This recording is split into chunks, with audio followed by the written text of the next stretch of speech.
শ্যাবলা পাড়ার ঘুষ তুদি শালার বেটা শালার আজ 3 বছর আগে কিস্তি নিচে কিস্তি দেয় না রে শালার একো শালার আমি সহি পাইতেছি না আজ কোনে যাবো শান্তি মনে নাই রাস্তাঘাটে বাড়াবো আজকে তো কিস্তির দিন রে শালা কিস্তি ছাড়া তো আজকে আমার দেখাইও যায় না কি বুঝতেছি না মরছি রে ওই যে কিস্তি ছাড়া শালা কোনে যে পলাবো রে পলাইলো মনে হইতেছে এই তো আজ পাইছি এই এদিকে আয়, এদিকে আয়। আসসালামু আলাইকুম স্যার তুমি যে 3 মাস আগে কিস্তিটা নিলে নিয়ে আজ 3 মাস কোনো দেখা নাই কিস্তিটা দেওয়া লাগবে না যে কিস্তিটা দেবই তা কিস্তি কো বোঝার চেষ্টা করেন টাকা হলে তো আপনার এমনি দিয়ে দেবো নাকি টাকা পয়সা ভাই বুঝি না আমি আপনি কিস্তি পরিশোধ করেন এখনই আনতে দিতে পারবেন না ভাই বিকাল পর্যন্ত ওয়েট করা লাগবে না বিকাল আপনার সময় দেওয়া হতেছে না আপনার বিকাল সময় দিলে আপনার খুঁজে পাওয়া যায় না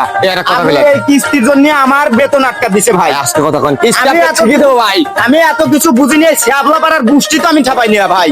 আপনি নয় আজ কিস্তি দিবেন নইলে আপনার বউটা আমার দিয়ে দিবেন স্যার স্যার শুনেন স্যার স্যার বউ নিয়েন না স্যার স্যার টাকা দিন আরে একটা দিন সময় দেন স্যার আরে একটা দিন নাই আপনি আরে একটা দিন সময় দেন